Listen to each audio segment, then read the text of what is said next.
Good evening, John, Matt. How are you? Good, Mohammed. How are you? Can you hear me? Yeah. Good evening. If I'm probably hear me if I wasn't muted. So Yeah, sorry, laptop at home today. We'll see if it works properly. Mohammed, if it comes up on the first street, Sue did send me the schedule if you want to put that up. Great. I don't have, do you have the actual schedule copy of it with you? Yeah. Okay, great. Wonderful. Yeah. are you just working right off the personal services agreement packet, or do you have it standalone? I have it standalone, but I also have the packet too. Okay. So if you want me to share anything, John, I can pull up the packet. John, I'm prepared to share the schedule too, if that's easier. Okay. Oh, nice. I was just checking to see if Yeah, I can make anybody co-host. So.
Somebody make sure Counselor Chilton got the code from earlier.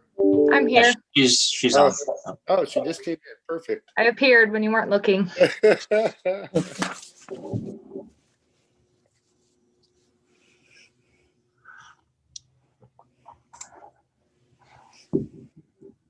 And we are live and recording, Mayor. Okay, I'll call this council regular session to order Wednesday, March 3rd, time is 7 p.m. Please allow me to recite the Pledge of Allegiance. I pledge allegiance to the flag of the United States of America and to the republic for which it stands, one nation, under God, indivisible, with liberty and justice for all. Okay, we'll open it up for visitor comments. If you would like to make a comment, you can go into participant area and hit it up top and then scroll down and you can raise your hand and we will acknowledge you. Mayor, I know Jenny Carlson would like to make a public comment. Okay. I had a comment. I just wanted to again comment specifically on the sidewalks in front of the high school and over on Vernonia Street. They're looking super nice. I know there was a lot of conversation. It's good to see that something that began as a parent's concern about children's safety comes to fruition with, you know, money in the city, that we listen to the citizenry and, you know, making all those people walking down that hill safe. And the sidewalks turned out were super nice. And I'm not sure if the council knew this, but the Habitat House was broken into 3 times before I gained occupancy over here, right out there in broad daylight. No damage was done. People are looking for a warm place to sleep. And I know of multiple car prowls that have happened in this neighborhood. They don't always get turned in. People just figure that happens. And as we all know, the shooting happened just down the street from where I am.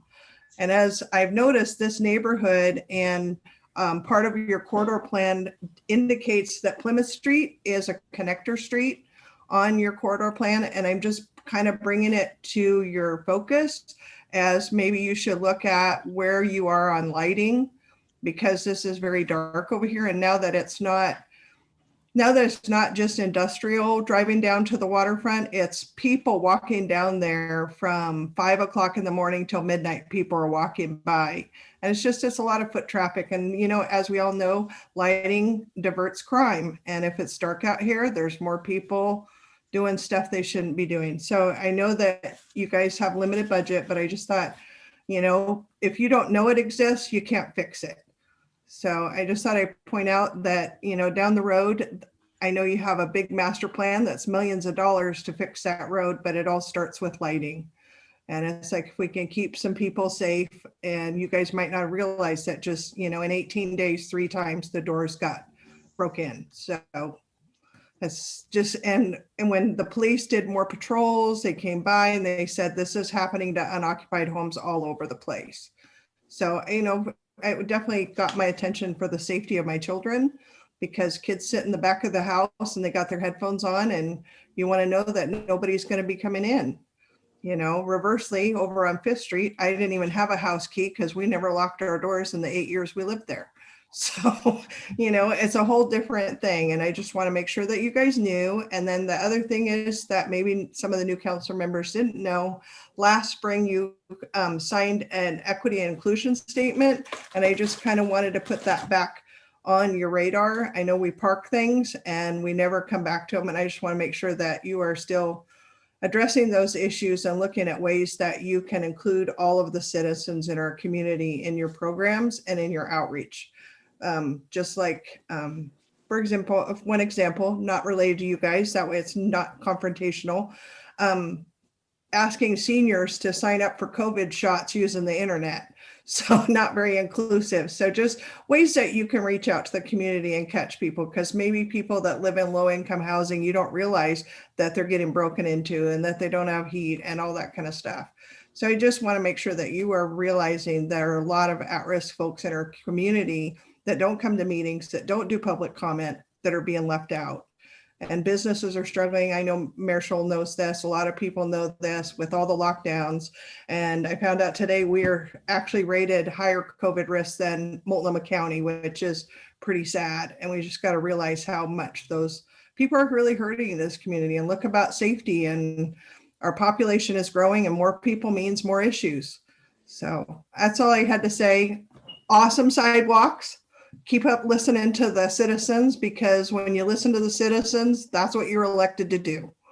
So I just appreciate you guys hearing feedback and moving forward on it. Thanks for letting me speak. All right. Thank you, Jenny. Mayor Brady Preheim has a comment. Okay. So my comment has to do with knowing our history. And it seems that there are people on the city council that don't want to pretend that life started when they got elected. Last week, Councillor Chilton acted like she didn't know who E2C was or what they were about or what they did. And I had an extensive conversation with her on her Facebook page, Jessica Chilton for City Council, back in September, where Matt Brown, as well as other people, such as Christina Sullivan and others, explained to her who E2C was, what they do, and corrected a lot of misinformation that you were spreading about Halloween Town. And of course, back then, half the time you were using a different name. So I don't know if you feel that you don't have to remember what you're bringing forward after you changed your name. But I do expect that you remember. Likewise, I expect Councilor Burkle to remember and go back and be able to read information about a meeting with Shedco and to correct when a person comes forward and lies to you and tells you that they spoke to your Main Street coordinator and didn't, that you take that into account. You know, if you, there's an old saying that those who don't know your history are destined to repeat it. And I'm telling you that you need to do a little bit of research. Whether you're donating your salary or not, you are still obligated to know what has come before you and before you were elected, and to understand the history that's involved with a bunch of projects, including your tourism director, including Shedco. So you need to spend some time and go back and review those records to understand that you are yet again being conned by Shedco, and to understand what your tourism director does. That's sort of your obligation to understand, to know that. Finally, my last comment is again about the police station.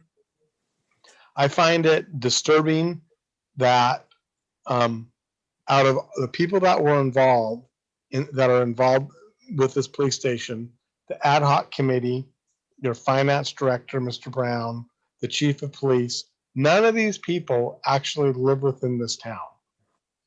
And, you know, these people are all steering this, you know, and I understand why they believe that we need this. I disagree with them, but I do find it disturbing that a lot of the people, a lot of the leadership that is leading the cause for this police station do not actually live in our community. And I find that disturbing. And I believe that regardless of what you do, that this police station needs to be voted on. That should be sent out to a vote of the people, that the city council should not make this decision without input. And surprisingly, a lot of things that I didn't think would pass, like the school bond and the jail levy, I did not think would pass. They did. So I don't think that you should necessarily be scared of the voters. If you do your job and you sell the police station to them, people may vote for it. And if they do, they do. And I guess I will pay the bill, whether it comes with my water bill or whether it comes with my tax bill. But I do think it needs to be voted on. Thank you. Right.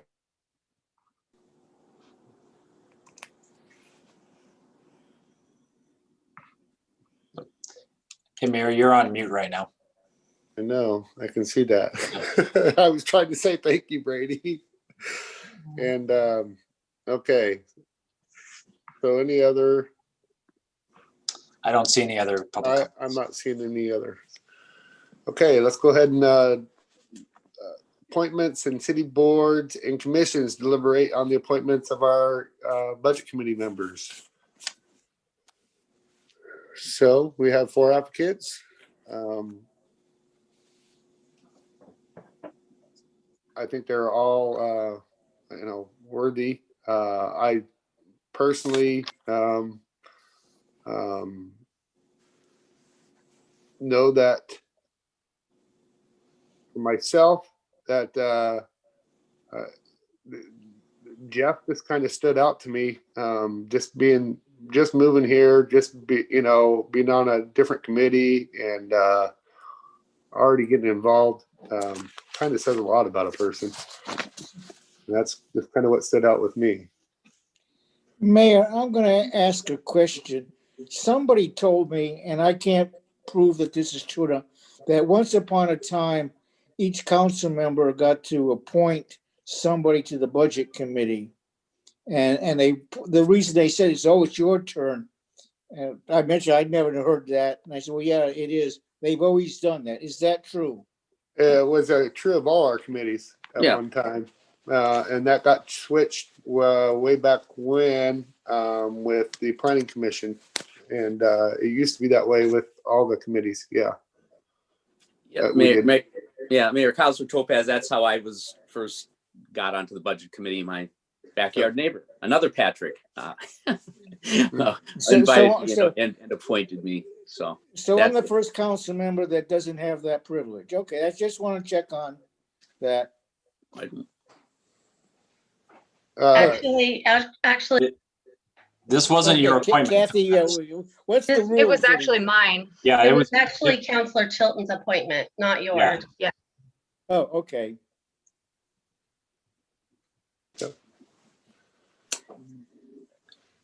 So, I mean, like I said, I think everybody is kind of got off the liberation of what we were doing here.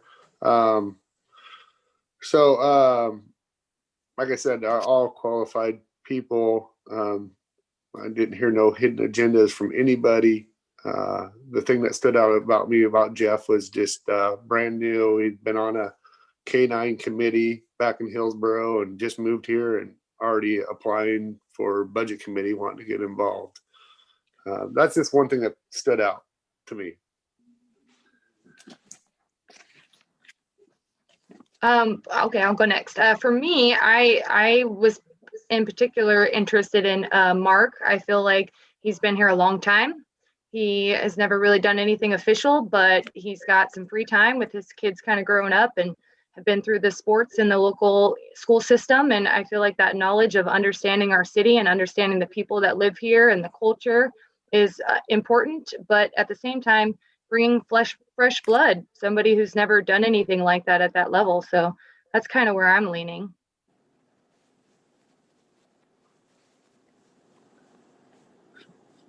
So sounds like we have two people that we are kind of leaning towards. Like I said, I think everybody's qualified. I have no issues appointing any one of the applicants. Yeah. So that's it's not about popularity. It's just I think I would say that again. You have a good point. Mark also showed interest just recently in running for council too. So that's another in his favor. Yeah. He wants to be involved. Yeah. Pat, you have something to say? I was going to say something. I didn't know if we were just going to be going round robin. Go ahead. Go ahead. So yes, it's always good to have people interested stepping up to serve in this area. I have to say that I was especially, again, all very good things to say, but I came away very impressed by both Mr. Grundy and by Trina McKinney. And some of the things that you mentioned about, Mr. Grundy being new to the community and wanting to get involved is very impressive. Whereas Ms. McKinney, I was impressed by very articulate and short and quick to the point, especially with a couple of her goals, but also that she did have a longer history in Columbia County and in our community, which I think, can balance. Do we want new, in a way, new eyes, somebody who's just fresh to the community, or somebody who has a little bit more experience? But I would, again, all four candidates, very glad and all qualified, but they were the two that stuck out more prominently to me. I'm going to jump in. I like Mark mainly because he's very well connected to the kids with the community. And if we want a community input, somebody with the connection to the community as a whole becomes very important. And we've been accused of not listening to the community. He has been, by his other contacts, a much better connector to the community than any of the other people, other than possibly Jenny Carlson. Technology-wise, I think they're all qualified to do that, but I think his outstanding point was that he has a better hands-on connection with the community just because of what he has done around here. Okay, Council President Morton. Yeah, and I'm getting kind of the sense that new, fresh individuals getting involved into the political process is of importance on this vote. And otherwise, if we wanted someone who really understood city operations and the political ramifications of what the budget committee does with the how it affects the council and the staff and the crews, Jenny Carlson understands all of that. She has the experience to work through all of that. But is those qualifications is what we're looking for? And is it what I'm looking for? And the one thing that I really feel strong about is getting new people involved in our committees. And it's why I was such an advocate of rotating in our commissions and committees the leadership roles of having a chairman and a vice chairman and a past chairman every year. It brings new people into leadership roles in the committees and the commissions. And I've seen that work wonders in the Parks Commission. So with the new blood, I'm going to have to go with Mark. I believe if that's my reason for picking someone who is fresh and eager with enthusiasm to serve and be part of a group and as a committee. And I think he used the term collaborative processing. And so I think that's going to be my choice. So I'll go with Mark because of those reasons. And my gosh, Jenny Carlson, I mean, for someone who understands, she would be the candidate, but I don't think I don't think from hearing, especially from the rest of the council, that's exactly what we were interviewing for. So that's my vote. Okay. So I just again, I think every one of these people are qualified. Oh man, no yeah. doubt about that. I'm kind of the inclusion side of things. A guy who just came here, moved here. That was what really stood out to me about Jeff Grundy. And it sounds like we have kind of leaning towards Mark, because I heard 2 for Jeff and 3 for Mark. But I just want to welcome Jeff again to our community. I'm going to put it up for a vote. I think we'll just, it sounds like we have, somebody's going to have to make the nomination, but it sounds like we have, through deliberation, a one who's been talked about by 3 different counselors. So again, all the people who applied, please join our meeting and participate. And it would go a long ways in helping assist us. Your input is wanted and needed. So would somebody like to make a recommendation? Why don't you do it, Doug? You're the senior man, and I'll second it. Okay. I move that we appoint Mark Gunderson to the Budget Committee for the term that's allotted to him. I'll second. Okay, motion's been made and seconded to appoint Mark Gunderson to the Budget Committee. Council President Morton, Aye. Councilor Topaz, Aye. Councilor Chilton, Aye. Councilor Berkeley, Aye. and I'm an aye as well. And again, please, please, please stay involved through this process. Your input is wanted and needed. Okay, so we had a very busy earlier afternoon, and so before we get on to our next items on the agenda, we're going to go back to our work session, and we're going to go with do the Riverwalk first, and I'm going to ask John and Jenny Dimshow to present us with the Riverwalk agreement. All right. Well, thank you, Mayor. Yeah, this is to carry over that we didn't get a chance to talk about this in the work session, but and typically we don't talk about go into too much detail on personal services agreements, but this is if order and magnitude. This one and the one with the the Riverwalk and the number 7, the utility extensions agreement are really big. Something really exciting for me personally. Something we've been working on a really long time, and yep.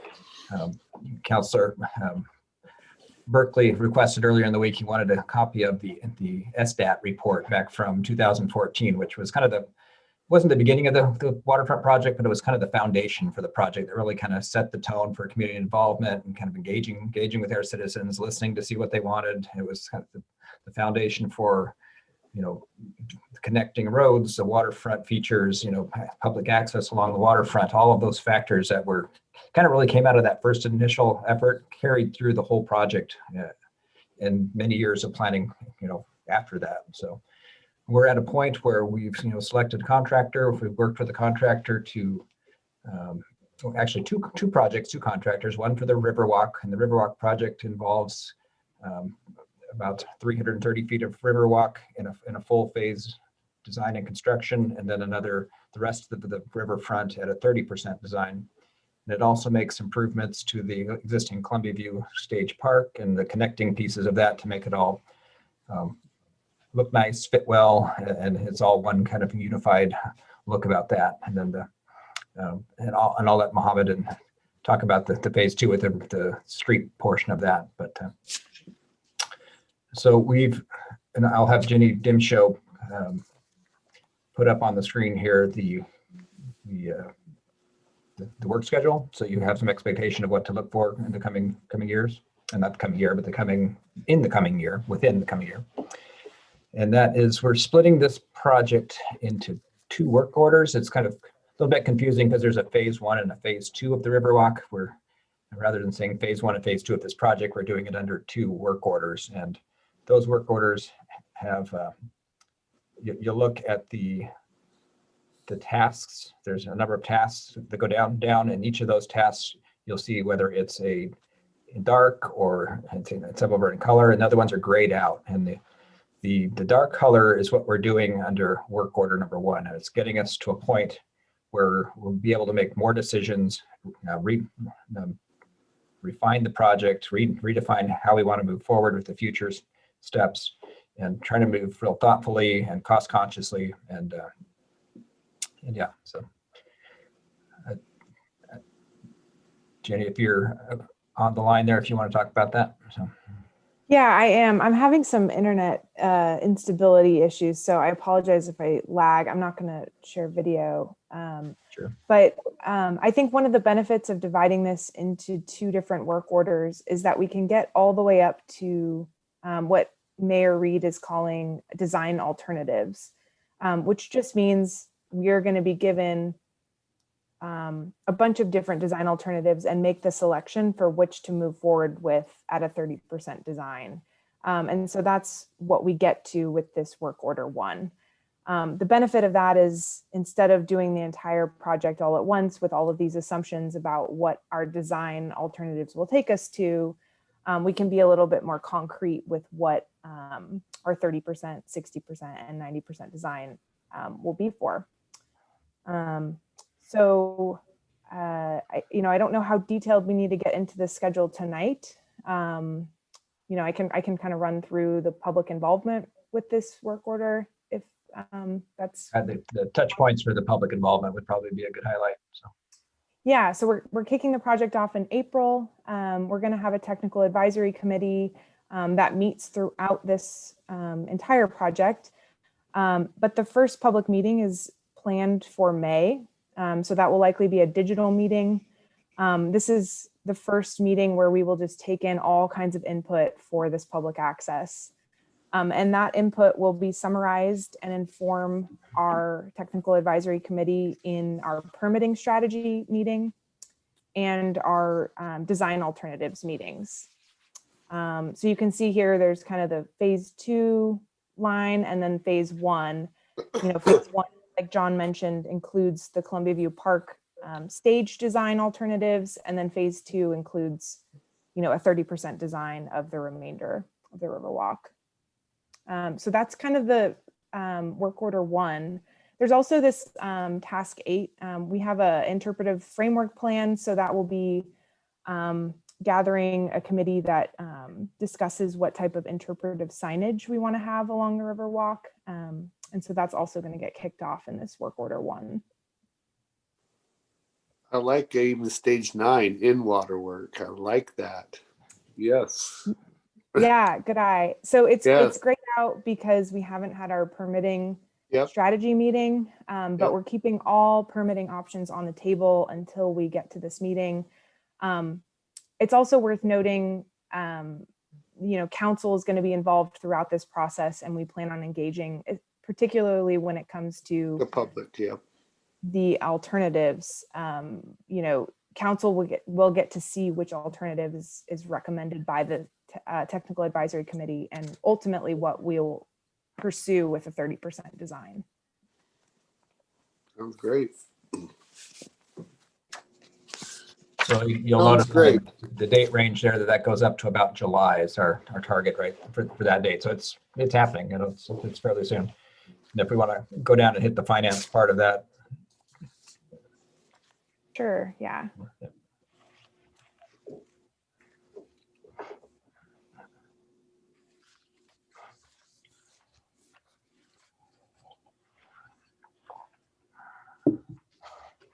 So for work order 1, Mayor Reed's around 160,000. I don't know if there's anything else you wanted to chat about here. Sure, just for some frame of reference, we compared these numbers to these cost estimates that we're kind of working through and kind of getting real detailed, as detailed as we can get at this point to kind of refine costs. We compared them to our build applications, and we had 3 rounds of build applications with engineering estimates, and they're very much in line with what we anticipated the cost to be, if not a little bit less. So. Okay. And it's because it goes through phases though too as well, and 30% completion. So that keeps the cost down a little bit too. Correct? On the construction side, yes. Yes. Yep. Well, for sure. But this project is it's going to be different than what you're going to see in the streets. In the streets project, you're going to see the streets is materially different than this project. This is more of a landscape architecture, a lot of different options and creative things can happen. The streets is more of a cut and dry. Cut and dry. Well, it's pipes in the ground, streets, curb gutter pavement, very standard industry norms for that kind of thing. So that you'll see a full price. And well, we're looking at the money. Could you explain to me where it's going to come from? Where do we have a pot already set aside? I'm not I'm just curious about that. We Oh, have yeah, worked- Jessica, we have multiple funding sources. We're urban renewal. Okay. Yes, our urban renewal is our main driver for this riverfront. Makes sense. Yeah, what you'll see some over the next coming months is we're setting up with the state a low interest loan program through this special public works fund. Sorry. That's right. That's it. Get the letters out of order there, but we've been in communication with their grant writers, or not grant writers, loan writers, and submitted their preliminary drafts for their consideration. Everything looks really good, and the ability for the city to service a debt with the urban renewals looks strong. And we made three attempts to try to get the big federal build grant. It was really disappointing. A lot of work that went into that, and just something that's important enough that we just found other ways to move forward and get this going. And not to say that we couldn't get other grants for future phases of the trail and other things. And a key element to this is also, and we'll be discussing it in depth further, but this is the beginning stage, just getting this going, is return on investment. And we'll talk about this in our urban renewal a little bit, I'm sure too. We'll be having that urban renewal meeting. You'll see what and why it's set up and how it's set up and be familiar with all that, Councilor Chilton. That will be happening in a couple months. Is that when we're shooting for our urban renewal meeting? Yeah, our urban renewal bylaws call for the first meeting in January to elect officers and do things like that. But there's been such little activity, almost no activity to speak of, really, other than we better get on that then. The budget. But our thought was to have a meaningful meeting that we would do it just in front of the budget committee meetings. Sure. Kicking off another May, just so you don't meet to meet and sign some officers and go home, kind of thing. So that sounds good. Okay, thank you. So yeah, that's the first one, and I think Mohammed's going to take over. John, there's a couple of times in this description you really are pushing the cantilever business. I assume that's not fixed in stone with the multiple possible designs, correct? Anything's possible. So. Okay, because if you want to put a good cantilever off the cliff down in the Nob Hill Park, would be a much nicer, much higher cantilever. Much better view. If you're really into cantilevers. That would be a beautiful spot for an overlook. Yeah. And nice trails to get up there. Anyway, so we're really up to the architects what they find is the best design then. Point on the grants. This last year was an election year, and typically the granting agents, at least in the medical world, don't do real well on an election year. I will suggest that maybe you try again now that the election's over. Just the way Washington works is kind of screwed up on an election year. Nobody wants to make a decision. Yeah, we're certainly not going to say no. We have to evaluate usually you take a look when the notice of funding announcement comes out and see what the pot of money is and compare it to the level of effort in the pool. And but typically election year, they don't make very good decisions. And they take awful long as compared to other years, as I say, at least in the medical world. No matter when the announcement comes out, their actions are generally slow or none on an election year. So it probably is going to be a better shot now. Okay, so any other questions? Let's go ahead and go to First Street and Strand Street, road utilities and extensions agreement. Mohammed. It's actually going to be Sue. Oh, and Sue, yes. Okay. Yeah, I'm also not going to share my screen because I'm out in the boondocks and have very unstable internet out here. But just as John and Jenny were talking about, as far as the Riverwalk project goes, a parallel project with that, but very much overlapping, is our South First Street and Strand Street extension project. And as John mentioned, this is it's a similar project in as that we are working on the Veneer waterfront property, but it's a completely different type of project. This is much more straightforward. It's a road and with utilities in it. There are definitely going to be some special design considerations within this project, and things that are going to be overlapping with the Riverwalk project, so that all the aesthetics and signage and different types of features will stay consistent within these two projects. So we have a very cohesive waterfront downtown. This project we're ready to roll. We've been building up to this, as John had mentioned, for years now, and this is ready to take off immediately. And one of the very first things that will happen with this project, you can see by the schedule here, is that they're going to be evaluating a couple of different roadway alignments that will be presented to the council to make the determination of exactly how do you want that road to go through that property. Is it going to be hugging the bluff, or is it going to be sweeping through the property a little bit further, making maybe some more developable land between the new road and the bluff? How is that going to work? So that's one of the very first tasks that they will be jumping into. And once we come down to a couple of different good options, then we're going to be able to present that to the council, and you guys are going to be able to make that final decision.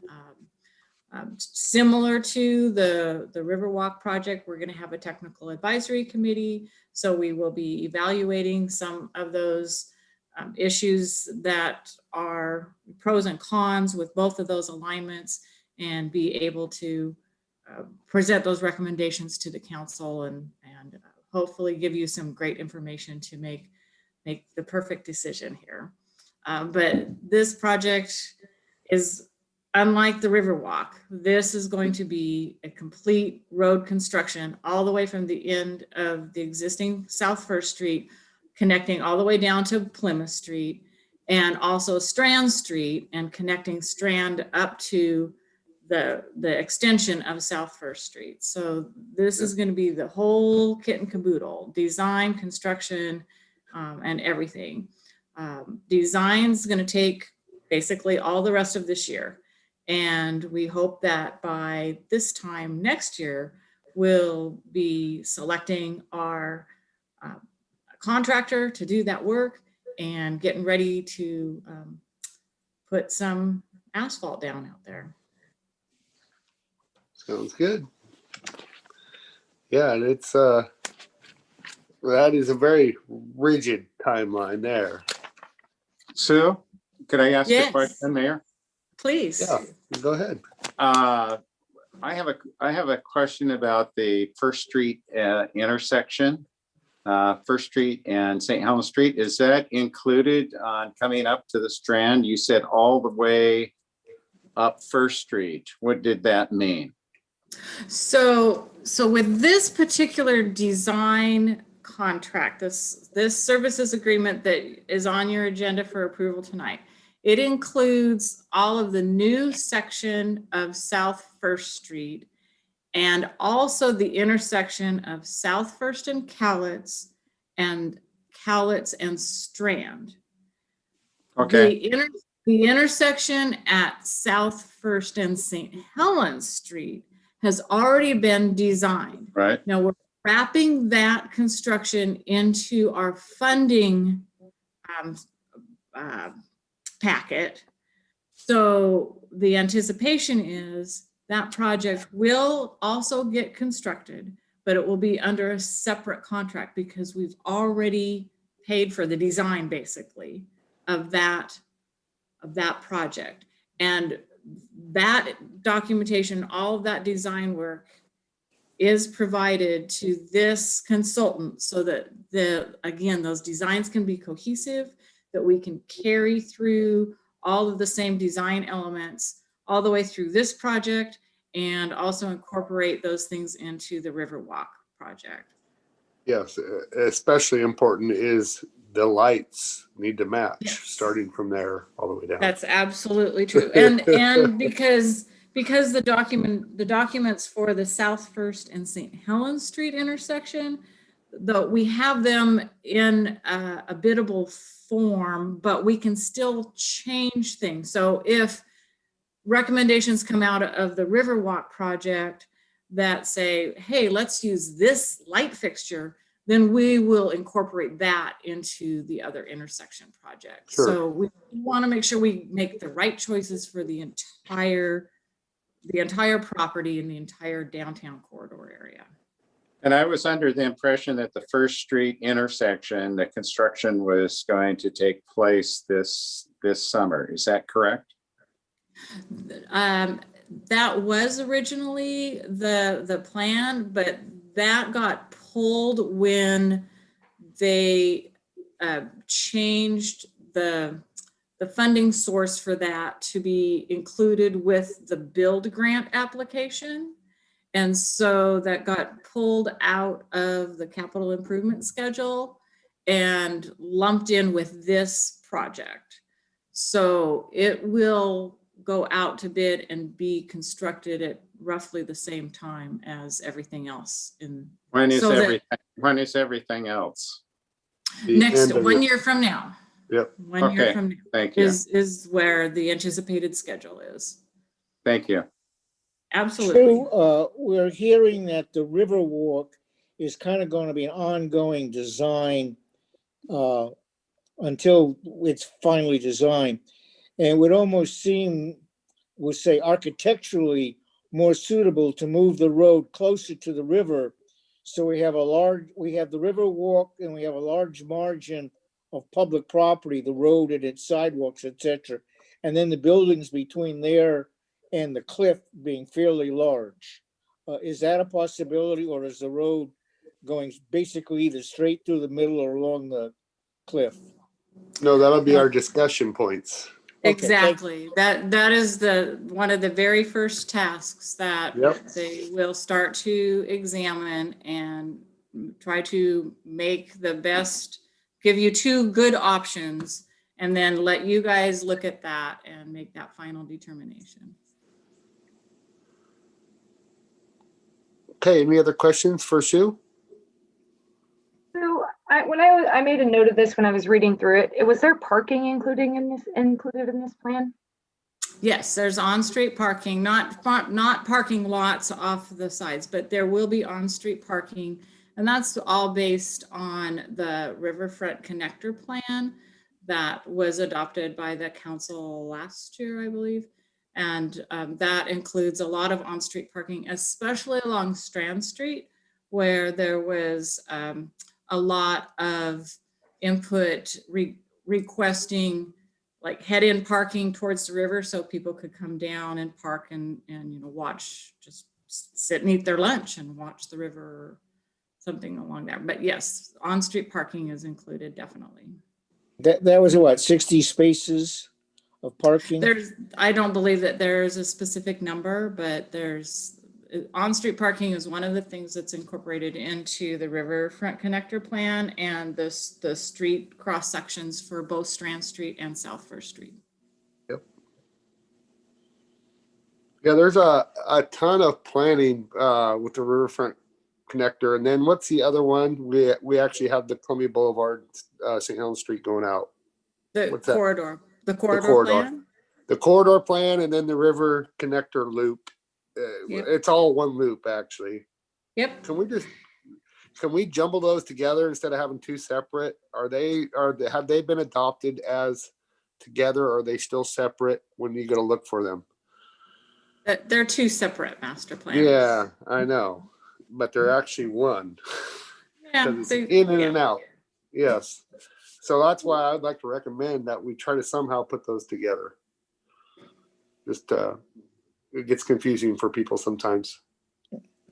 Rick, right now, Old Portland Road is Business 30 coming through town. Will Business 30 be moved over to Plymouth Street when we get that going, or we keep Business 30 on Old Portland Road? I think that will make a difference on if we are that far along and we have turnabouts, where we have turnabouts and where we don't have turnabouts. The turnabouts right now are all on Old Portland Road.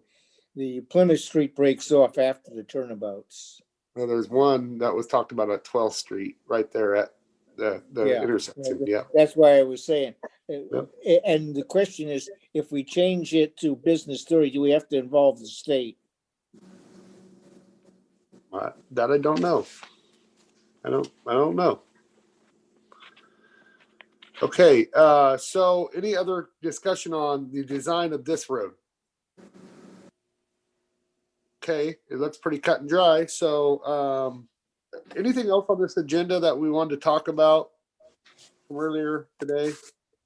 We do need to set a date for tourism workshop. When's a good date to do that, folks? So, Mayor, I was talking with Rachel Berry earlier about kind of rolling out over the next 2 months, and March is looking pretty full for our forums and retreats, and April's probably better. Okay, so let's do the first part of April sometime. Okay. Let's do the second Wednesday. Is Wednesdays work for people? It doesn't have to be Wednesday. Yeah. The second Wednesday gets to me. I've got other places use the second Wednesday way, the same way we use the first and third. Tuesdays and Thursdays are great. How about second Tuesday or second Thursday of April? Sounds good to me. And it could be more of a retreat format. So Is the second Tuesday of April, isn't that planning? Budget committee. Is it? That's budget committee. Mhm. And I'm looking at my calendar, so yes. Planning commission's at 7 as well. So we're busy that day. Yeah. Well, you want to do Thursday, day break, and go at it? Do it in the evening after work, everybody. 5 to rec center, 5 to whatever. I need to get out my calendar and do some study on this, and I'd rather have the staff decide and give us some optional dates, and we pick it that way. Because I can't, unless you excuse me, I have to go get my calendar and start going through things. That's fine, but let's just do that then. If staff throws out let's shoot for the Thursday, the second Thursday of April, and shoot it out to everybody. And then if it doesn't work, somebody says that doesn't work for me, send us another email. 15th. Tax day. That's my birthday. You ain't getting me on my birthday, John. I'm fishing. That's my belly button birthday. You offered it. Actually, I could in the evening. You guys can buy me cake. I was gonna say we could bring you a cake. Yeah. Make a little party out of it. Do we need a fire permit? There you go. Hey, 15th is a good date. I'm not going to disagree with it. I'll remember it. Okay. All right, John. Hey, just shoot us an email, and we'll figure it out. Okay. That sounds great. All right. Anything on the strategic action plan? Yeah, I do have one thing that I know it doesn't exactly fall on strategic action plan, but it's something that is kind of pressing. A lot of other cities we have seen are starting to allow park reservations, field reservations for in-town organizations. And we have a number of in-town organizations that could potentially use the fields, and coming up with Little League and other leagues that are going on that are hounding Shauna right now for field reservations, and right now they are closed. I'd like to propose that we follow what other cities are doing and allow in-city organizations to go through the field reservation process that we set up a while ago, and allow a one-strike rule. There are, Shauna has already found some waivers and everything as far as contract language for them to follow all the rules and guidelines that are in place. And it allows a one-strike rule, so we can allow field reservations unless we see something happen that shouldn't be, and then their privilege would be revoked as a one-strike rule. But this would allow our little leagues and other leagues to start scheduling field reservations for practice and games. I think it's a great idea. Get those littles out there playing. I see Councilor Morton nodding his head yes. I heard a yes from Mayor Scholl. Patrick, I see nodding his head. Topaz. Councilor Sheldon. Well, you know me, I'm let's go play ball. Absolutely. Okay. I'm a little hesitant about the one strike rule. Is there any way we could do like a warning or something? I don't want, it's up to you. A hard thing to control with, parents and other kids and all of that. So respectfully, I will say that is the job duty of the organization with the field reservations. They know what the guidelines are for the community. They know what rules should be in place and that should be followed by parents and the teams. And like we have seen in the past, there have been instances when we have given warnings and nothing actually happens, nothing changes. And so it keeps. Well, I'm not saying that we don't have the strike, but can we at least have a warning first? I mean, here's the thing. I go to these softball games and I watch these people, and everybody's everywhere. There's no way that you can appoint someone to really, constantly. We can have staff appointed and attend these events if that is up to the city council to have somebody potentially working on the weekends to watch these events and give thoughts. So it could be possible that we have a paid employee at these events to watch over and make sure that things are happening appropriately. I don't know if we need. I don't know if we need to go that far unless things start to get out of hand. But I do want to kind of piggyback on what Jessica had brought up, and with like little leagues and all these teams coming. There's a lot of new parents and new kids coming to the venue, coming to the parks to participate, and there's a learning curve, and a simple warning or whatever doesn't seem like it would get out of hand, and it would be a good policy to communicate and get an understanding, make certain that we have an understanding that that is a violation next time out. So I like the 2 strikes out rather than the 1 strike. I work at your pleasure, but I will say that we have had given warnings specifically to girls softball who violated those rules on multiple times. We had meetings where I got called some very poor names by coaches and members of the board of girls softball. And so we've been through the warnings before. We had to try to have a constructive meeting with them. It did not go very far.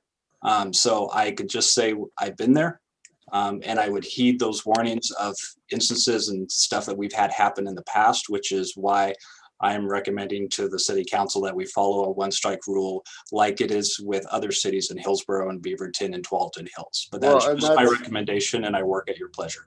Yeah, I was just going to say that if you do the 2 strike, then it's going to be gray, and consistency is that one of our mantras is being consistent with everything that we do is the greatest gift we can give to our citizens. And they may not like 1 strike rule, but as long as it's consistent to everybody, And if we're not, call us out on it. But as long as we're consistent with everybody, I don't think you can go wrong. And the expectations that the groups will be meeting, that those are specified in the agreement, or like the rental agreement and all that, and so that they are and then by signing that, they attested to that they have read and agree to those things, right? Okay. Yeah, and other cities are doing it. It's not like we're pulling this out of, we didn't make this up. We're grabbing something from some other city, and we're just using this because it's working for them. Yeah, and I totally support that, but we're not Hillsborough either. So, and we're not Tualatin. We're St. Helens. We're a lot smaller. We have a lot more blue collar people here. So I believe that we should have a 2-strike rule. I believe that there should be a warning before we take something from little kids. It's only league families. Play. It's only league play. We're not going to actually, we're not going to resemble at Joe Schmo that's practicing is the league. It would be, I guess, the league play that was the difference. And based on the current COVID, we are actually higher than Multnomah County right now. So we're actually worse than Beaverton, Hillsborough, and Portland. And that's what it is. It's about the COVID restrictions. That's what it's about. So if we're following those, though, that's what we're saying, that we're going to open the parks to follow those restrictions. There's no strike rule in the COVID restrictions, right? I'm not following. Well, if we're going to open the parks because of COVID, and this is the regulations that we're going to follow, that has nothing to do with the strike rule that we're implementing as a city to enforce the COVID rules. Yeah, it would. It would be like if you want to go into Walmart and not wear your mask. Right. What are you going to do? You're going to be asked to leave, correct? Or you're going to be asked to put on a mask. Yes. They're first going to tell you, can you please put on a mask? And if you don't have one, we'll provide one. Yes. So that's what I'm saying. Let's just give people the decency of that. So I would imagine if people were close to one another within 6 feet and there was parents, hopefully they would say, can you please just wear a mask? Because, we got this rule. I would hope that people could be respectful of one another. Even if you disagree with the mask mandate, if you want to watch your grandkid or your son play, it's not a big, they don't have to when they're out playing. Yeah, actually they do. They have to wear a mask the whole time? Yeah, that's under regulation. Oh, well. Yep. They have to wear masks. And in the dugout, they're not supposed to be in the dugout. There's all these rules that they have to keep up with. Sure not doing it for football. Probably not soccer either, but nobody's watching them. Seen the high school out practicing yesterday. Are you sure about this? Because I seen the high school out practicing yesterday in full pads. Football. Well, and I don't know the rule for football. I just know softball because my kiddo plays it. So I know that she has to wear a mask and I have to fight her every day. You got to wear this. This is part of, what we got to do. We got to protect ourselves and people around us. Yeah. We are stuck dealing with this even on fireworks, it's a bummer. It affects not just softball, it affects people even watching fireworks, or not watching fireworks. So it's unfortunate. But I think, Matt, can we have a look at it? And I wish we'd had, was it in? Yeah. I was hoping to talk about it this afternoon, but. How many other cities are utilizing this? Hillsborough and Tualatin Hills are definitely utilizing it right now. The waiver we have, I believe, is from the city of Hillsborough that we would be probably gently borrowing. Yeah. Okay. I just know it's very soon on league play coming up for all organizations here. Did you? That's interesting that Jessica knew the exact 2 cities you were talking about. Well, hey, I drive around and see him play every time I drive. Softball is a small world. I don't know. I'm just saying it. It is. Yeah. Yes. I'm just laughing at it. I'm not affiliated. Well, and I'm grateful that our kids can get out there and play again. It's bringing back something for my kid to do besides sit in her room on TikTok. So, You know, Yep. I'm 100% in agreement for it, and I'm sure a lot of the local families are really excited to watch their kids play again. So, Okay, so Rick, what you ought to do is every time they have a game, at least the first go round, you as mayor and authority picture and a mean looking guy ought to go and explain to them why it's so important to follow the rules. They may not need any negotiations after you get done with them. I don't think I'm mean. Come on. To a Um, little 4-foot little kid, you're a big mean guy. you know, I stoop down to their level. I get down there. I And look at my and guy. I do want to clarify for the counselor when I say one strike rule. I apologize if it came out earlier that one strike and you're out and done. What I intended to mean when saying that is the one strike rule would be that if we tell someone, hey, you need to wear a mask, and they don't, then that is the strike. So they would have an opportunity to correct the problem if it's okay. brought up to them. It's not just, hey, you're not wearing a mask, get off the field, you're done. It's we present them with the opportunity. So I apologize for not clarifying that earlier. That makes a difference for me. yeah, it's just like being at Walmart or somewhere else, you know? Correct. Correct. Yeah, that was, You know, Shauna, who was know, texting me, watching hey, on. I had my mask in one of my work jackets, and I took off, and I was going up to El Tapatio to meet some friends for dinner last night. Got all the way there, and I was like looking in my truck everywhere, looking for it. I had to run completely back home to walk in, pour it on for a little bit, to sit down to take it off, to put it back on, to walk out. But I had to run all the way back home to grab it. So trust me, I understand the frustration. You're not alone. Okay. So that's it, Matt, on strategic plan update? Yeah, I think I got a clear.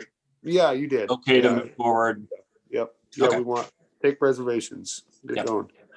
All right. City administrator's report. John. Yeah, I'll keep this really brief if that helps things along tonight. So on your agenda tonight, under the consent agenda for approval, number 10 is declare surplus property. And that is talking about the existing McCormick Park playground equipment. I believe Sue is still on the line. The discussion of, typically we declare things surplus and then they are open for bid, or if we, to try to dispose of them, or if they're scrap value, we haul them off for scrap, or whatever the case may be here. There is an interest in the equipment, and Sue and Shauna from Parks have been working to try to get out in the community to see who might be interested in this stuff. And there's an issue of timeliness that it needs to get out of there so that the contractor can come in and start setting the foundation and pouring, getting the site prep with the concrete ribbon around the edges and, getting ready for the equipment that's going to start coming in about a week and a half. So if we want to unmute Sue there, she may have offer a little more detail to the level of effort that's gone into finding somebody that's willing to take this stuff. Yeah, thanks, John. So we were just informed basically about 1 week ago that the new playground equipment for McCormick Park will start arriving on March 15th. And the contractor who will be installing it would also like to get started on that date. So this is the first council meeting that we have to be able to put the equipment on the agenda to be declared surplus so that it can be removed.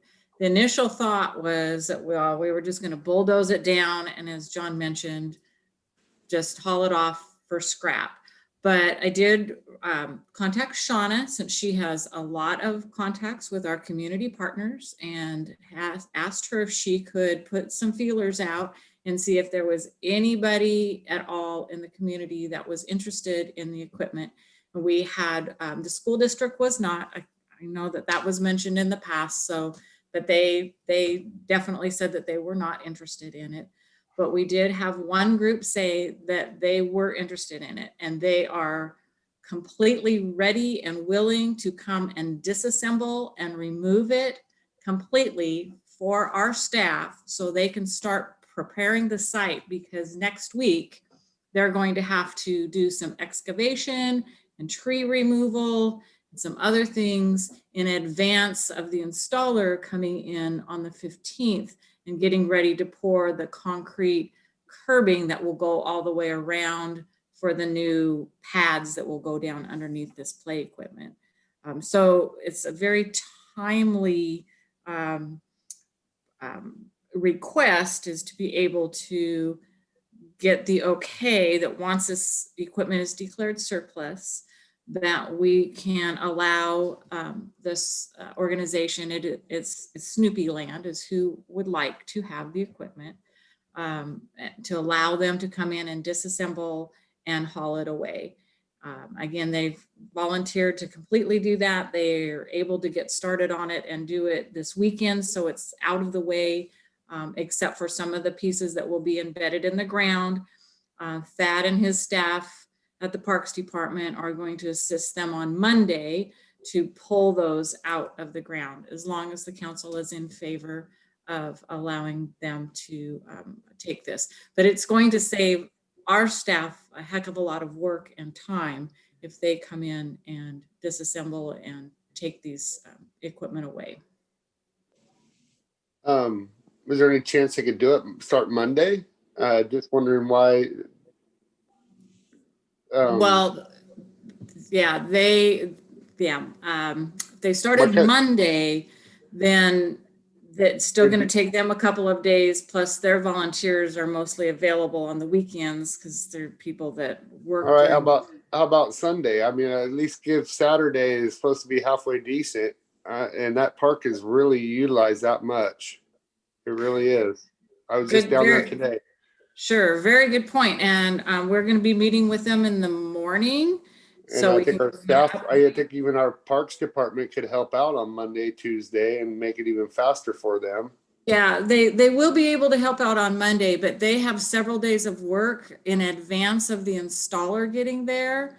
Yeah, trees and what else did they have to do? They have trees, and they have an excavation of a footprint of much larger than where this existing playground equipment is located. They're going to have to clear and grade and bring in gravel, level it out, and do quite a bit of work before. And they only have next week to do it. They basically are going to have 5 days to do it, which is a pretty quick turnaround.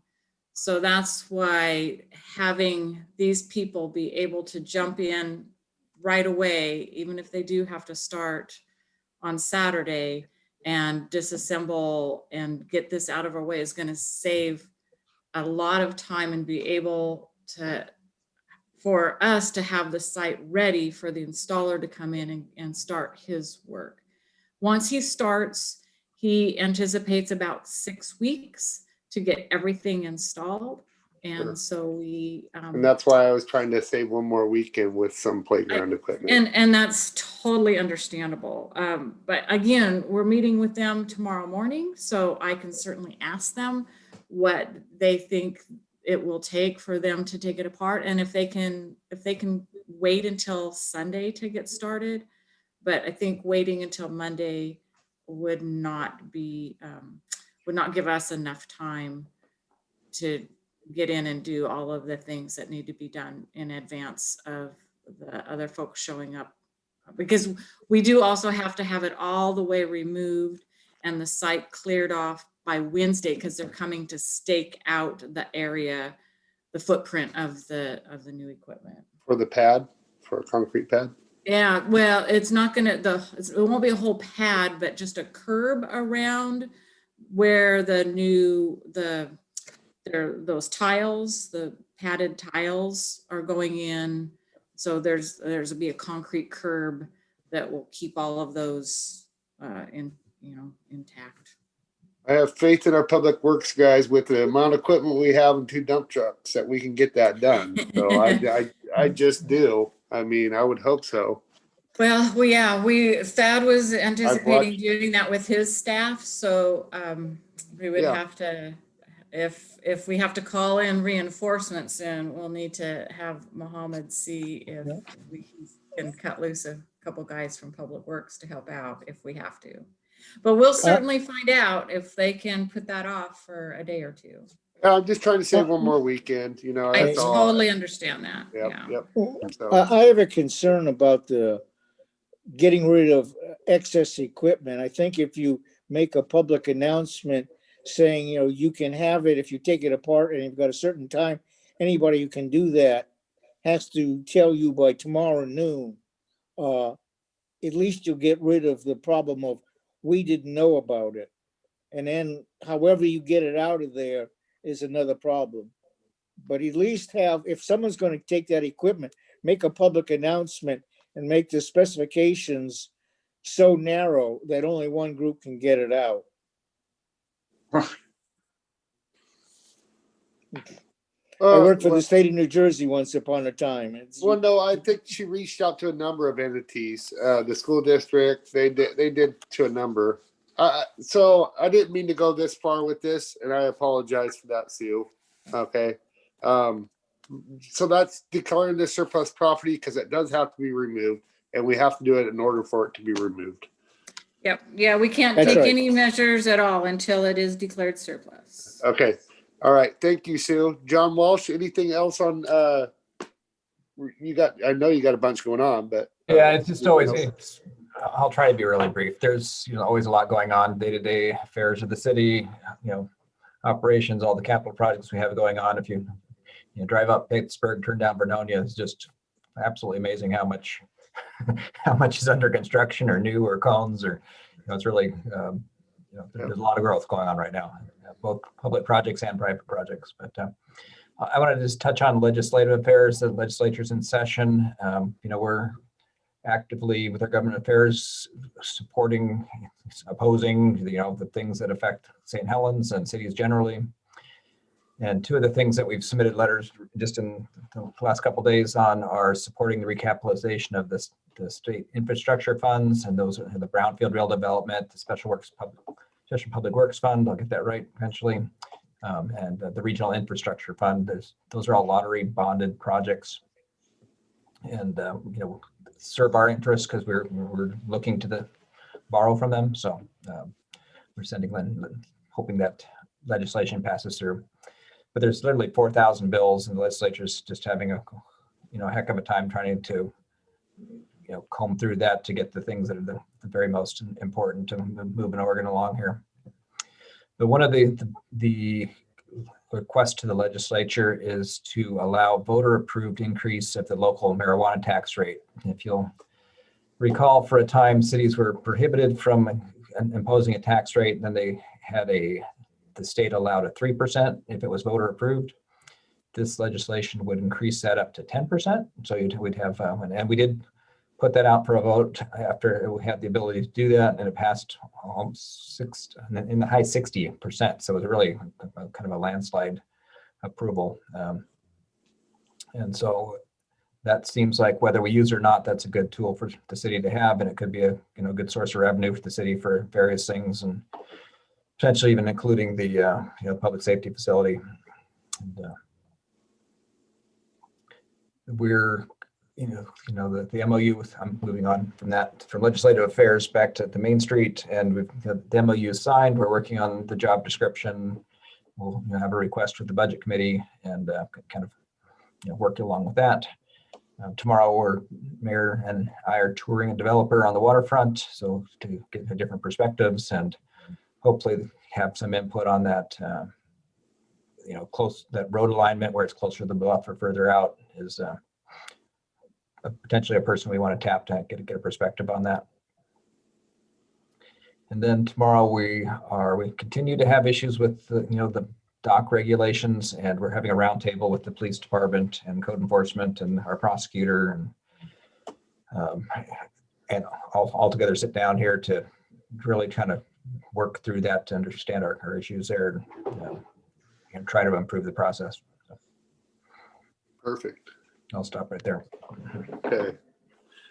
And to the Council Berkeley and Chilton, the docks have been an issue for a number of years, and they just kind of keep reoccurring, and the citizens are always right, and they watch our docks very closely, and it's just, they're designed to be a 72-hour stay tops.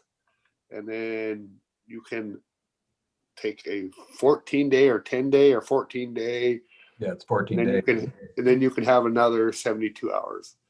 And it's the Marine Board helped us with those, but we own them, and so we police them. It's just been very frustrating. So we're trying to get this all ironed out.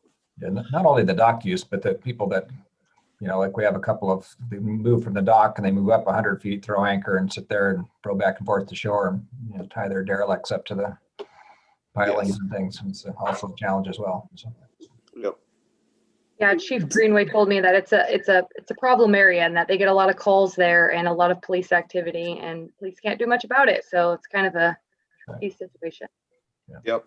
That is John, correct. the fact that that's an international waterway, can the Coast Guard help us, or is that under the state of Oregon's?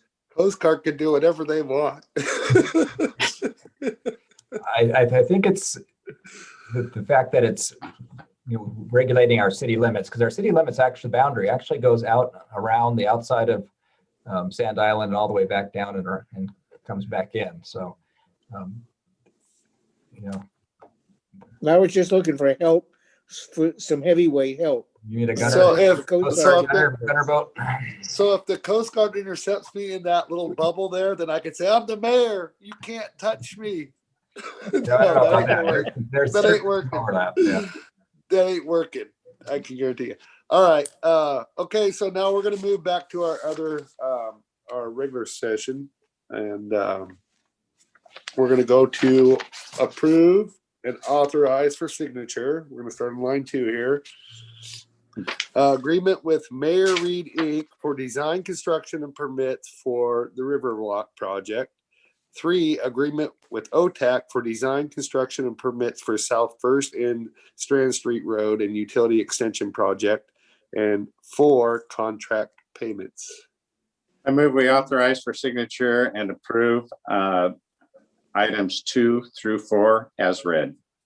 Second.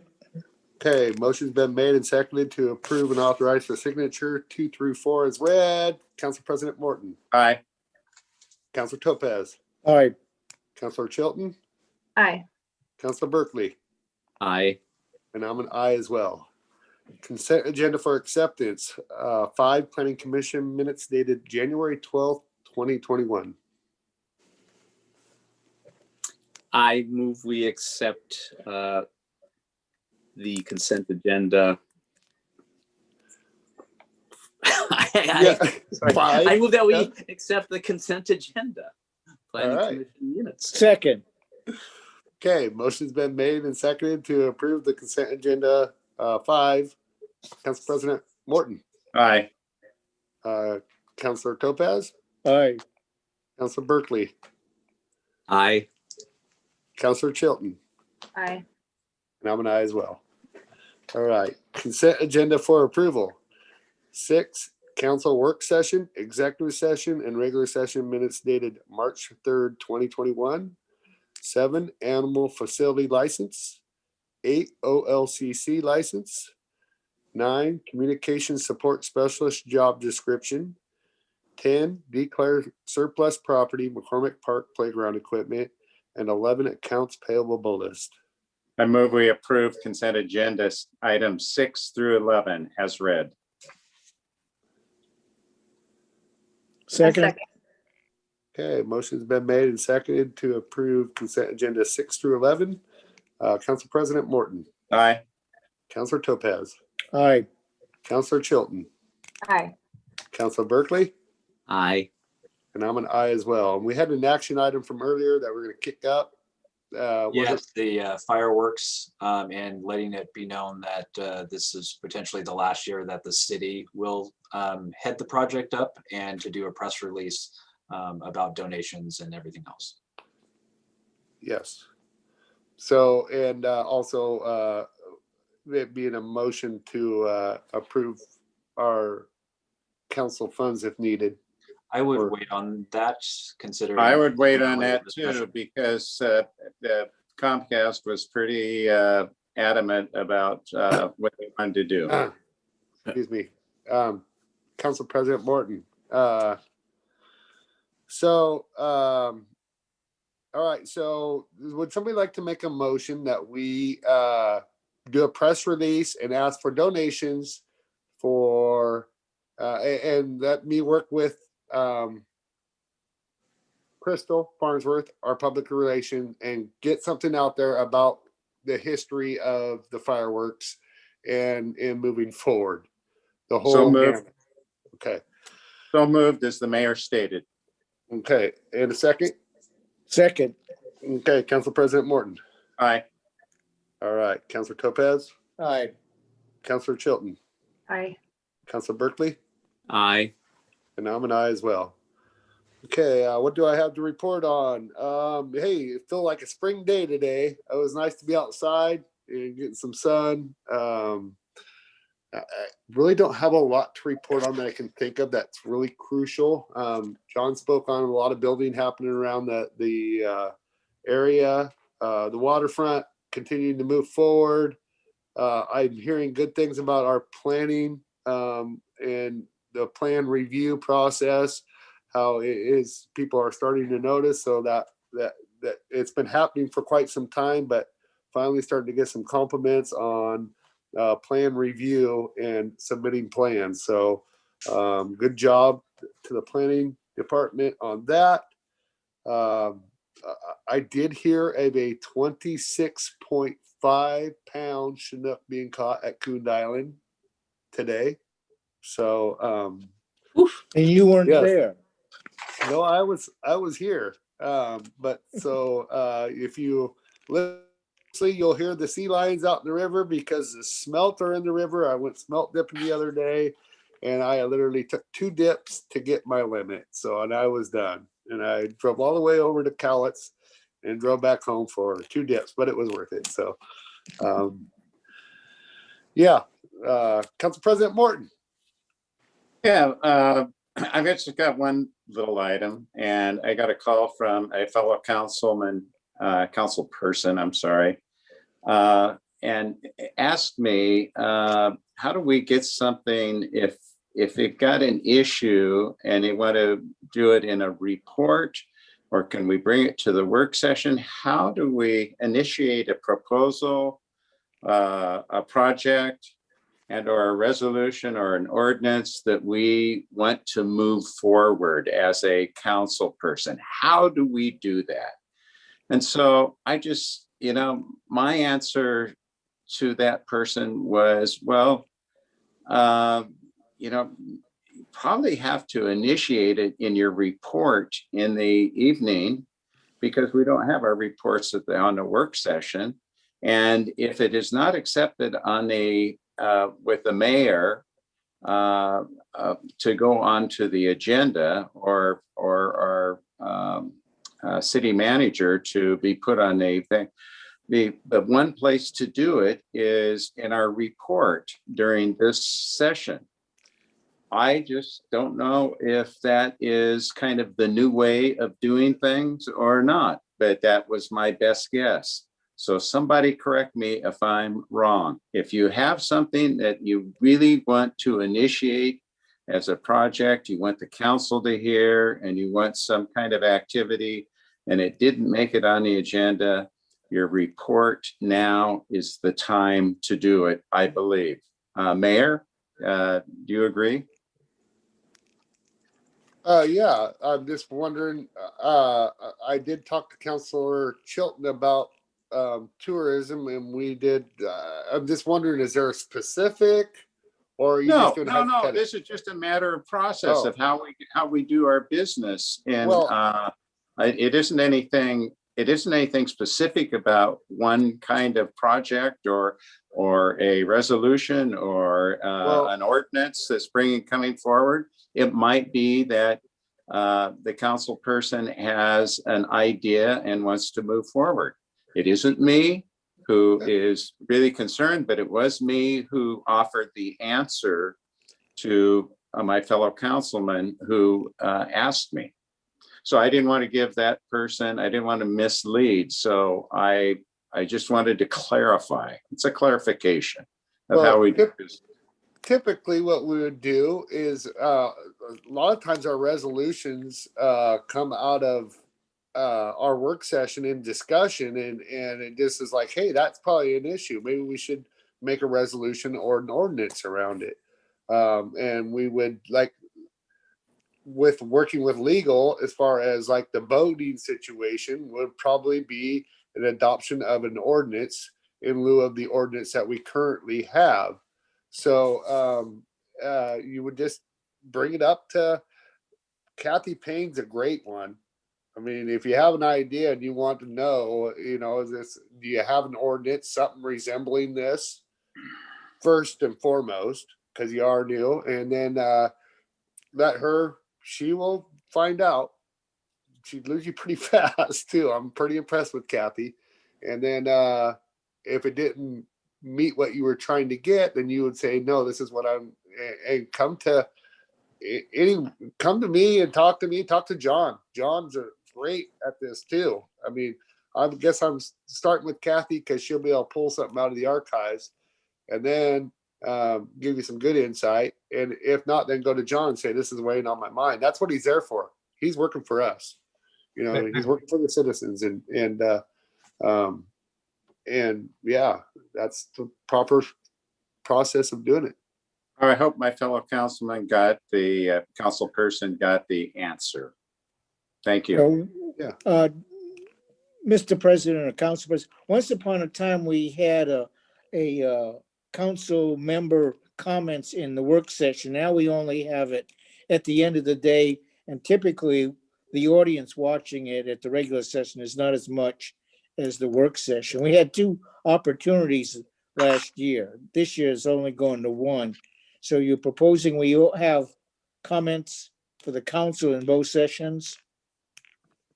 I'm not really proposing it. I just wanted to bring that to the table, to this council, to find a way. If you have something special that you want to present to the council, how do you do it?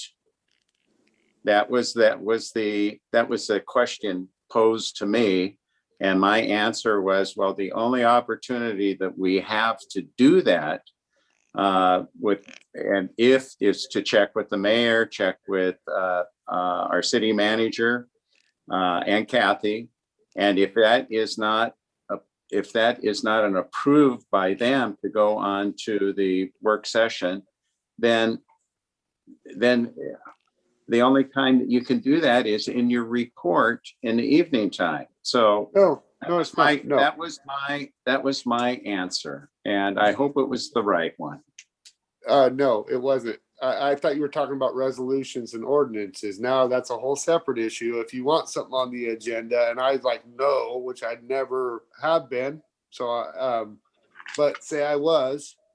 All it says in our bylaws is that 2 counselors can bring anything. 2 counselors can bring anything, 1 item to the agenda. Okay, and how do they do that? What I did was I emailed Mayor Scholl and John Walsh and Kathy Payne and let them know that I wanted to talk about tourism and that I had Councilor Berkeley's support. And so that's why tourism is coming up. Okay. Yep. And so then I called her and I said, yes, I would love to. Can I put it on there? Because we had a busy meeting and I knew that. And I said, can we set a date and we'll do a workshop on it? And got it. Mayor, you just did something illegal. According to the state rules, 3 councilmen or a quorum is not supposed to get together. No, there was no discussion. There was no discussion, Councilor Topaz. Nice try. And I'm tired of you always trying to get something illegal on us. There was no discussion. It was an item put on an agenda that is perfectly legal. I'm very sick and tired of you always trying to do this. You can sit there and smirk, but you filed an ethics complaint against us and you cost the city a ton of money over the years. So you understand? Doug, I apologize for interrupting your report. No, it isn't. It's just no problems. Okay. Other than my question was how to initiate a proposal, a project, a concern, or a resolution or an ordinance that you might want to propose. That's it. I mean, and you answered it. You said it takes two council people to go to John or you or Kathy Payne to get it onto the agenda. I got it. Yes. Okay, And that's how I should have answered it. Can I And I would add just just a like- little bit to it? Yeah. You mind if I add just a little bit to that? Now, you have the governing policy, which sets forth that, but every agenda has, closes with other business. So you can do your report when the mayor announces for other business. If there's new things you want to introduce, to bring to the table, bring to the floor for a future discussion, that's a great place to do it as well. Okay. All right. But other business is not a report. Okay, that's an action. You're wanting to bring up an action item because people have brought in a report on other business, and that's not. Yeah. So it's different. Okay. If there's a consensus there, and if there's no consensus, then it probably dies right there. And if there is consensus, then we'll put it on a future agenda. So. And again, Councilor Topaz, I'm really shocked that it's even the context of our discussion that you would bring that up. Like, aha, I gotcha. Because the context is so innocent right now. And I'm just baffled by your motives as a counselor and us moving forward. Why you are still on this aha, out to get you, gotcha. I'm just curious. And I'm going to call you out right now in public on that. Can I answer that? I've Absolutely. been to a number of League of Oregon City, and there's more than two or a quorum talking together goes from it's totally illegal, no problem. And so I'm definitely pushing. Is it really illegal to do it? I mean, technically, I think it's illegal, but reality wise, you can't work if you don't do it. We had a discussion with our attorney about this, and you just were in that not even 2 months ago in our executive session. That type of talk is okay. What we just talked about, that she wanted to put something on the agenda and there was no discussion around it. It was the idea. How do other cities or legislations come up with ordinances and ideas in support of these ideas? And he told us. So again, I'm asking you, what is your motive behind this? Well, I've brought up a number of things to John and to Kathy and even to you, and they don't go any further. And some of these things. It's always a aha, I gotcha. You know what? Go ahead. It's the way you read it. It's your report. That's up to you. I'll agree you know with what? I'm gonna. Doug was finished, so I'm gonna go ahead and allow you to report. You're next, Councilor Topaz. Okay, I had some questions on this list that I gave to John, and I wanted to have discussed because some of these things can come back and bite us. And so one of them was a legal question about having things registered, and that was thrown off. On that should have legally it should have been done, and that was the registration of the payment system for the mill property that we sold to the grow facility. We have a registered bill of sale and a registered plot, but I have not been able to find a registered sales mechanism. And the reason I bring that up is if someone puts a lien against the grow facility and our payment schedule is not registered, they get paid before we do. And that's kind of what I want to know. Have we registered the actual payment plan? I know when you buy a house, there's a plan that's put down. This is your basic payment each month. This much is interest, this much is for the principal. That has to be registered. And I just wondered, where do we have that? And that was the questions. There were a couple of just mechanism questions. And none of it got put on the thing for discussion. We have an amortization. That was all part of the talks in this whole process. There's amortization. It's got to be registered. No, it's got to be registered. We had one for rent fact, the one It went through started back attorneys. in 2018. At that point, if you followed that piece of paper, which was not registered, the Grove people owe us $695,000. But since it wasn't registered, there's some other agreement that's standing, but nothing's registered. Councilor So this Topaz, is- it went, Councilor Topaz, it went through our attorneys, and you're saying that we are illegally between their attorneys and our attorneys, that we're illegal. So that's what I'm hearing. That's what I'm today. saying, because I went to the county and I couldn't find the registration. And I And- was told by another and- attorney that it should be And where registered did, to be legal. okay, so, so you're giving legal advice right now because would you No, reference your, I'm will you reference relaying, your attorney? I'm relaying advice that an Will you attorney reference your gave attorney? me. That's false. I'm Well, sorry to okay, interrupt but- you in your report. I apologize interrupting you in your report, but what you're saying right now is false. Well, That's that's probably why what you I'm trying didn't to find respond. out. And as I say, this was There the is- words given me, I'm trying to find that out. So we don't have to register the payment plan. I can guarantee you it's legally done. It's, No, we've registered the bill of sale, we've registered the plot, the description. Have we registered the payment plan? Didn't say there was not illegally, have we registered?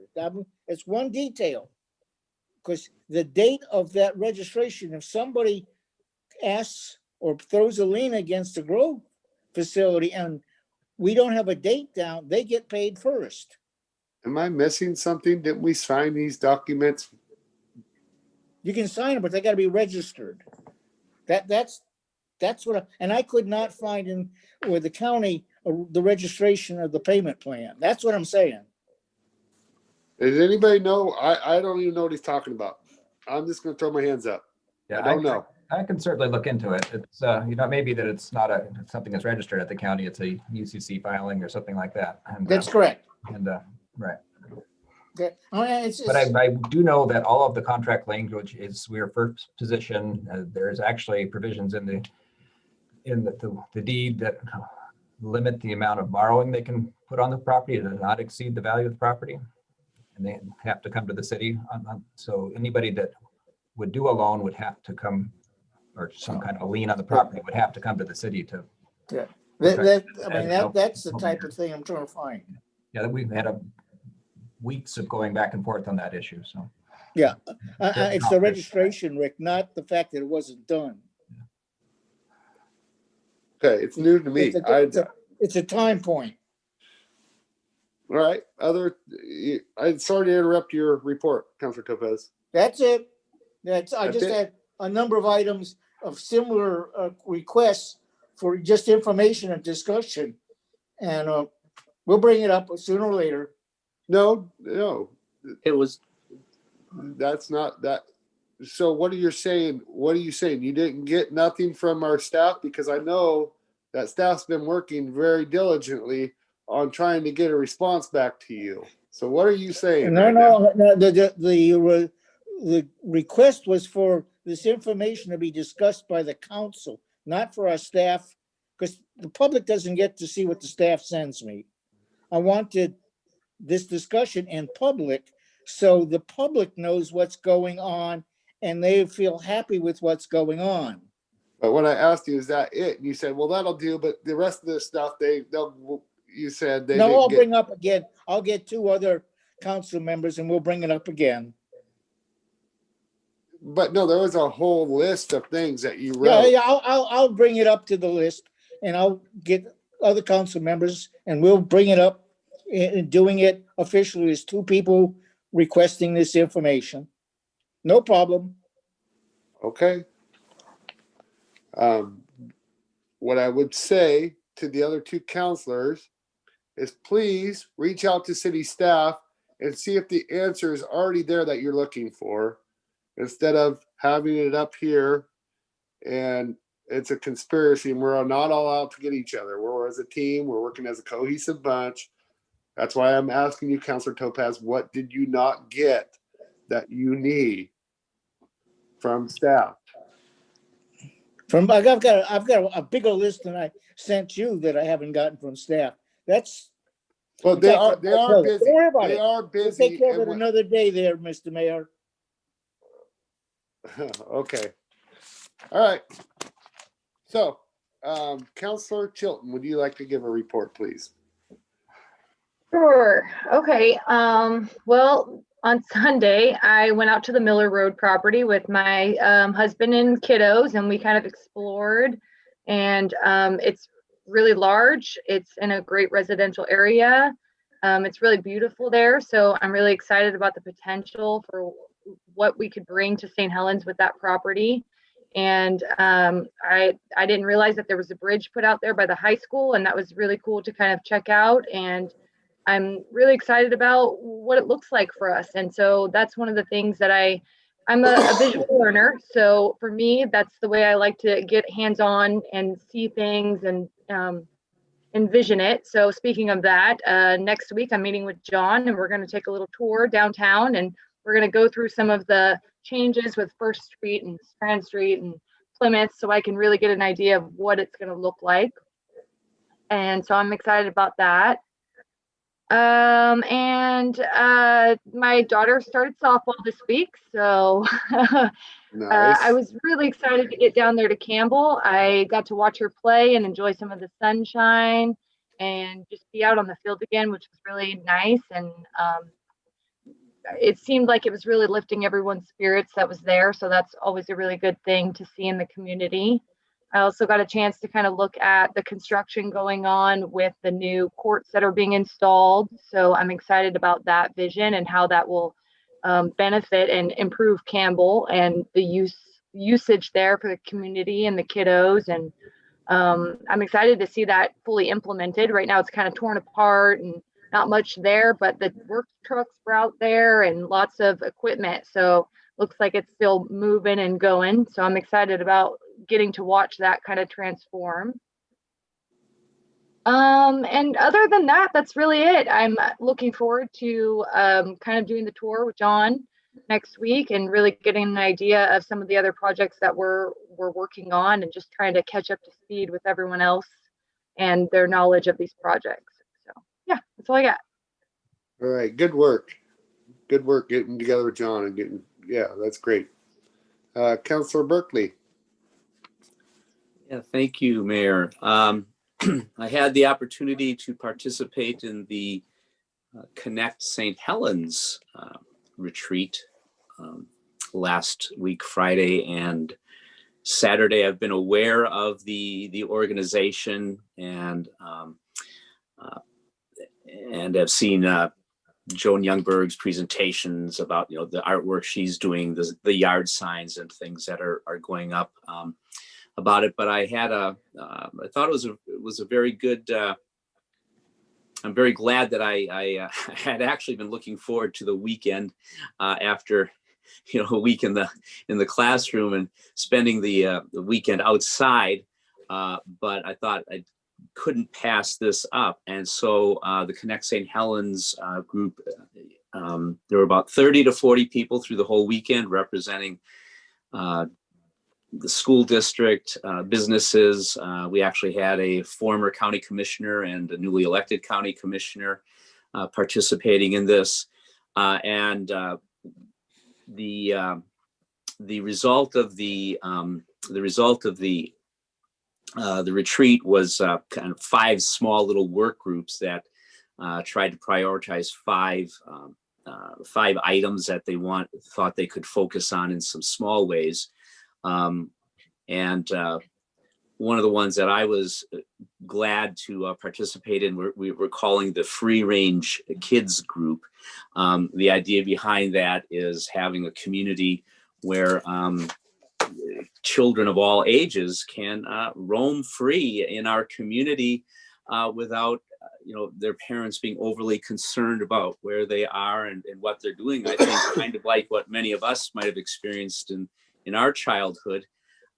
So it was just neat talking about that and sharing a vision about how we want St. Helens to be a safe place, a friendly place, and especially for our children.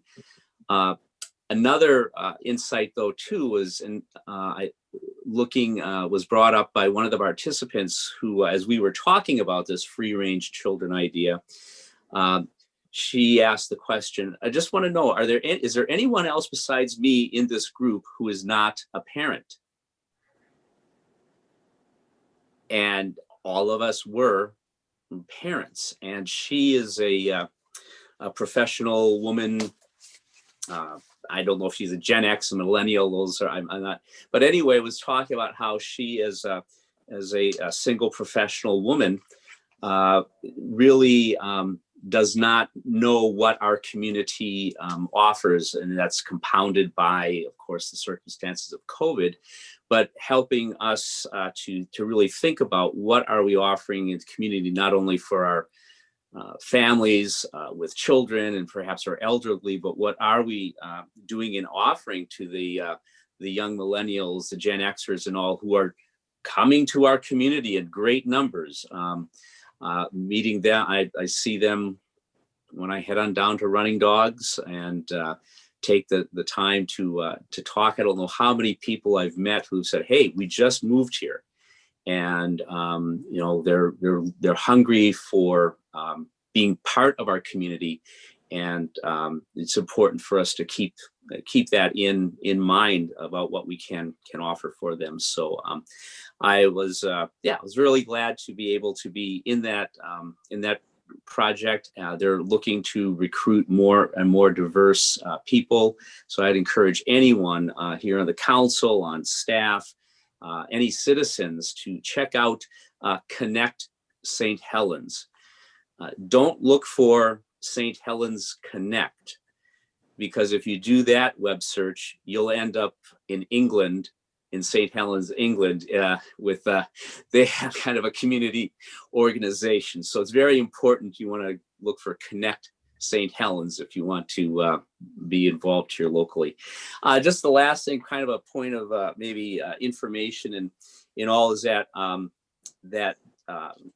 today was there's a group of individuals, I think they presented to the city council a year ago in the summer about the Liberty Hill, what they call the Liberty Hill Camas Bluff, which is a property owned by Weyerhaeuser, but which is the mining and mineral development rights are owned by or leased by Knife River. And that's at the intersection of Highway 30 and Pittsburgh Road. And there is a group that's been, Knife River just submitted a mining application to begin developing that particular bluff. And I'm raising this issue because part of that bluff is not within our city limits, but I understand within our urban growth boundary, and the mining of that would have an impact on our community. And so I just encourage people to to check that out and view that. I don't know that we as a city are going to be taking any position on that, but just to be aware that if the mining is permitted and that goes on, that it will certainly have an impact on some of our residents, and even perhaps on some of our natural resources such as Dalton Lake. So there's again a group of citizens in the area who are working to preserve that area because it is one of the last remnants of what this Willamette Valley looked like hundreds years ago, in terms of having camas and oak woodland and things like that. So I just wanted to put that on the radar, that folks might like to check that out, the Friends of Liberty Hill Camas Bluff, and that the mining permit is been submitted to the Department of State Lands, to the Corps of Engineers, to Department of Environmental Quality, and that as that process goes on, I just think it would be something that residents would be interested in. And I think that we, again, as a city, at least peripherally, will be involved, need to be involved somehow in this process as that mining application moves forward. So that's that. And it was a beautiful spring day, and looking forward to continue doing some good work in a couple of weeks. And thank you. All right, thank you, Patrick. Councilor Berkeley, I apologize. Okay, any other business before I adjourn? All right, have a good night. We are adjourned.